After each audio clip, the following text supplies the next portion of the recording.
Namaku Alan. Saat ini aku sudah berusia 20 tahun dan aku masih kuliah. Ini adalah kisahku. Kisah yang terjadi dalam hidupku. Sebuah kisah rahasia yang hanya bisa aku simpan sendiri tanpa siapapun yang tahu. Aku berasal dari kampung. Aku merantau ke kota hanya untuk agar bisa kuliah. Karena orang tuaku tidak mampu membiayai aku kuliah. Bukan karena mereka tidak ingin, tapi keadaan ekonomi keluarga kami memang sangat kekurangan. Aku anak bungsu dari 5 bersaudara. Semua kakak-kakakku memang tidak ada seorang pun yang bisa melanjutkan sekolah sampai kuliah. Rata-rata mereka semua hanya lulusan SMA. Karena itulah, aku ingin sekali bisa kuliah agar aku bisa menjadi orang yang sukses dan meningkatkan perekonomian keluargaku. Semua kakak-kakakku sudah menikah. Mereka ada yang jadi satpam, jadi petani biasa, dan ada yang jadi buruh. Semua itu karena mereka memang tidak punya pendidikan yang layak untuk bisa mendapatkan pekerjaan yang layak pula. Dan aku tidak ingin seperti mereka. Meskipun orang tuaku tidak mampu membiayai aku kuliah, aku tetap bertekad untuk merantau ke kota dan mencoba mencari pekerjaan agar aku bisa mendapatkan uang untuk biaya kuliahku. Orang tua dan semua keluargaku sangat tidak setuju dengan keputusanku tersebut. Tapi tekadku sudah bulat. Aku harus kuliah. Aku harus bisa menjadi orang yang sukses. Namun merantau ke kota bukanlah hal yang mudah. Semua tidak seindah seperti yang aku bayangkan.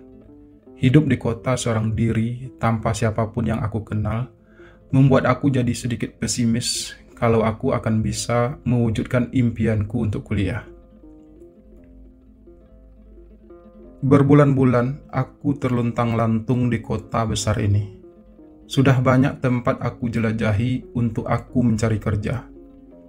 Aku rela melakukan kerja apa saja, selama hal itu bisa menghasilkan uang. Setidaknya untuk aku bisa bertahan hidup.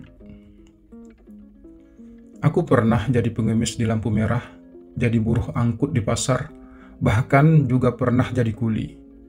Semua itu harus aku jalani demi tetap bisa bertahan hidup di kota yang asing ini. Sempat terpikir olehku untuk kembali ke kampung halamanku. Tapi aku tidak ingin menyerah secepat ini.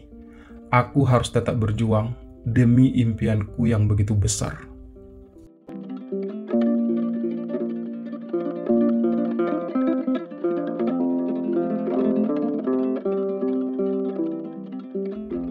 Setahun berlalu semenjak aku memutuskan untuk merantau ke kota.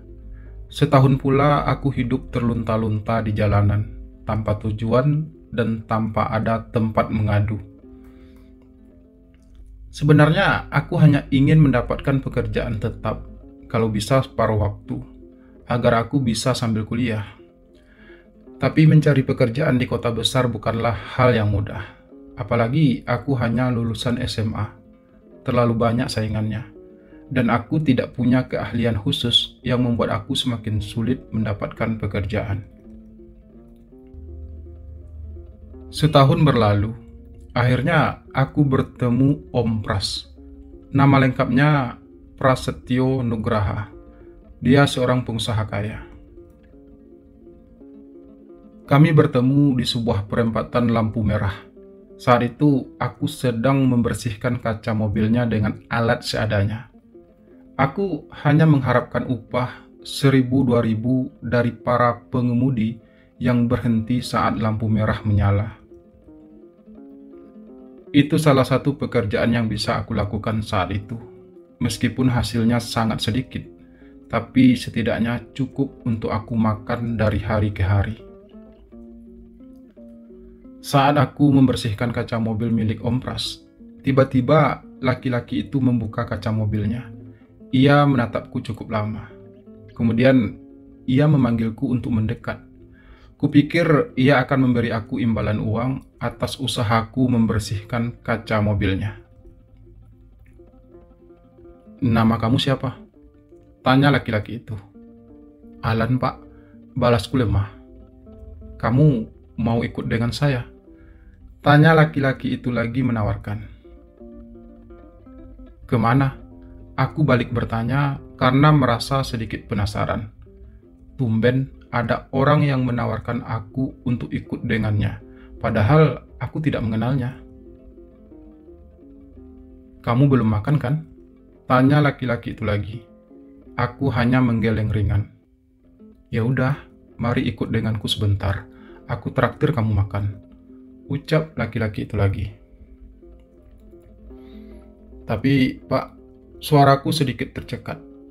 "Udah, ayo ikut aja. Kamu nggak perlu takut. Saya nggak mungkin macam-macam sama kamu." Laki-laki itu sengaja memotong ucapanku. Aku terdiam sejenak. Ada garangan apa laki-laki ini mengajak aku ikut dengannya? Apa karena ia kasihan padaku? "Ayo naik, keburu lampu hijau loh." Suara laki-laki itu mengagetkanku lagi.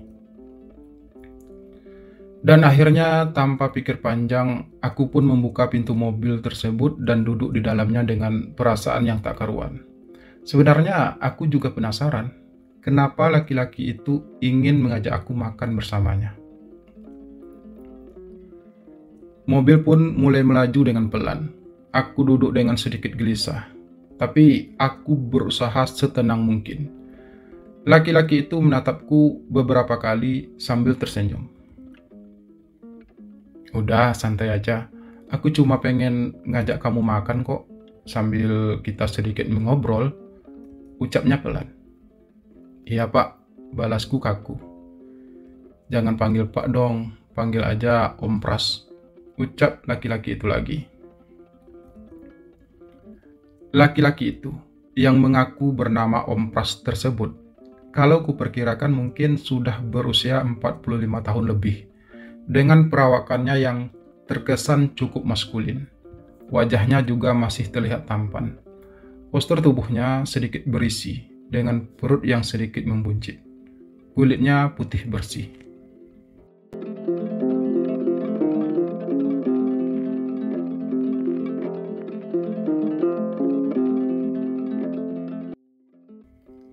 Beberapa menit kemudian, mobil itu pun parkir di halaman sebuah kafe yang cukup mewah. Aku bahkan belum pernah masuk ke kafe tersebut. Sebuah kafe yang hanya orang-orang tertentu yang berani mampir di sana. "Ayo turun," ucap Om Pras pelan. "Tapi Om, apa nggak masalah kita masuk ke sana dengan pakaianku yang acak-acakan gini?" tanyaku ragu. "Udah, kamu santai aja. Nanti kita masuk ruang khusus yang hanya kita berdua di dalamnya," balas Om Pras. "Emang ada, Om?" tanyaku sedikit heran. "Ya ada lah, ini kan salah satu kafe saya. Jadi saya punya ruang khusus di sini," balas Om Pras lagi, menjawab keherananku. Oh, ternyata kafe ini milik Om Pras. Ternyata ia seorang pengusaha di bidang kuliner. Dan dengan perasaan sungkan, aku pun akhirnya turun dari mobil tersebut. Lalu kemudian aku pun mengikuti langkah Om Pras untuk masuk ke dalam kafe tersebut dengan sedikit tertunduk. Biar bagaimanapun, aku merasa tidak pantas berada di situ. Om Pras membawa aku masuk ke sebuah ruangan khusus seperti yang ia katakan tadi. Lalu ia memanggil seorang pelayan untuk memintanya menghidangkan makanan dan minuman untuk kami di dalam ruangan tersebut. Ruangan tersebut seperti sebuah kantor bagi Om Pras. Di dalamnya terdapat sebuah sofa dan juga meja kerja. Sepertinya Om Pras memang sering berada di situ. Oke, di sudut sana ada kamar mandi. Kamu boleh mandi dulu sambil menunggu makanan kita datang.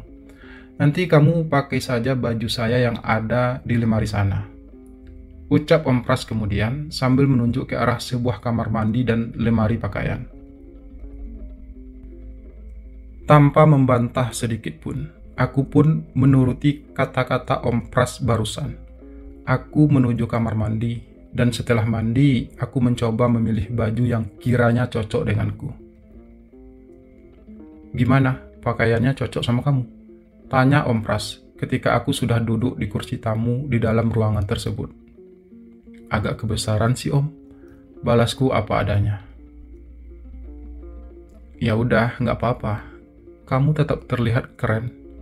Nanti kita ke toko pakaian untuk beli pakaian buat kamu, balas Om Pras yang membuat aku sedikit heran. Kenapa laki-laki yang baru aku kenal ini begitu baik padaku? Batinku penuh tanya. Dan beberapa saat kemudian, makanan dan minuman yang tadi Om Pras pesan pun datang. Silahkan dimakan, tawar Om Pras. Kamu pasti lapar kan? Lanjutnya. Dengan perasaan yang masih penuh tanda tanya, aku pun mencoba menyantap hidangan tersebut. Aku memang sangat lapar. Sudah hampir seharian aku belum makan. Dan sudah hampir seumur hidup, aku belum pernah makan makanan seenak ini sebelumnya. Jadi, sudah berapa lama Alan bekerja di lampu merah seperti tadi? Tanya Om Pras saat kami sedang makan. Sebenarnya, saya bekerja seperti tadi baru beberapa bulan ini, Om. Balasku apa adanya. Sebelumnya, kamu kerja di mana? Om Pras bertanya lagi. Sebelumnya, saya kerja serabutan, Om. Kadang jadi buruh angkut, kadang jadi kuli. Jawabku sedikit terbata. Emangnya kamu tinggal di mana? Tanya Om Pras kemudian. Saya nggak punya tempat tinggal, Om. Sudah setahun lebih saya hidup di jalanan. Balasku lagi apa adanya. Aku nggak tahu kenapa aku harus jujur tentang hal tersebut kepada Om Pras yang baru saja aku kenal. Tapi aku memang tidak punya alasan untuk berbohong. Akan lebih baik rasanya jika Om Pras tahu siapa aku sebenarnya.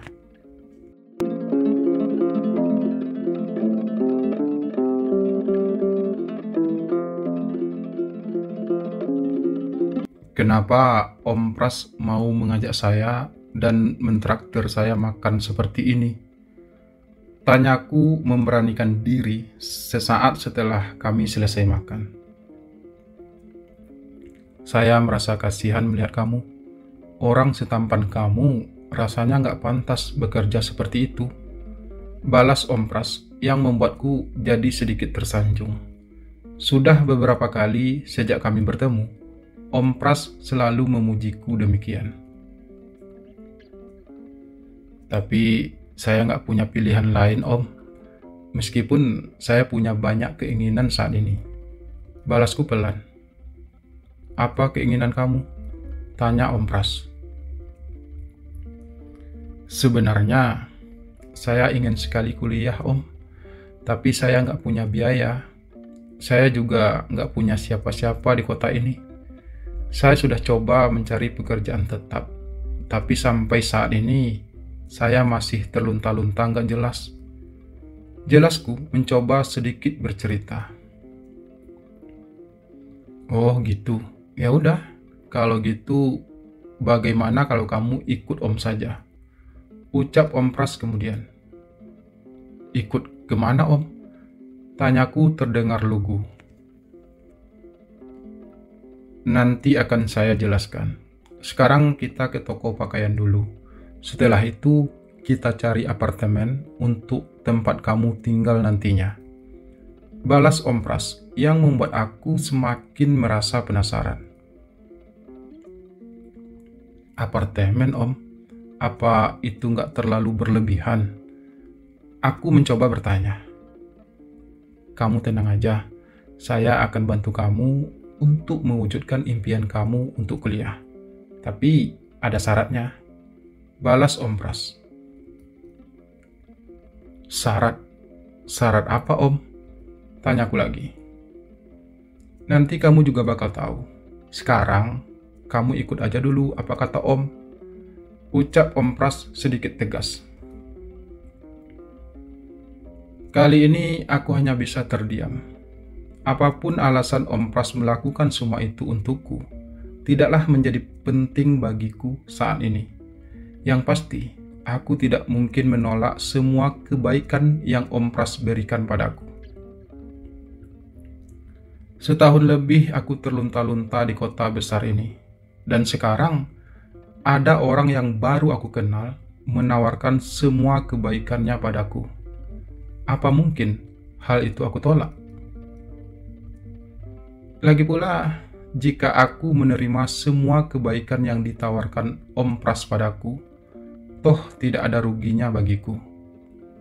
Emang apa sih yang bisa Om Pras lakukan padaku yang membuatku harus merasa khawatir? Aku rasa semua akan baik-baik saja. Semoga.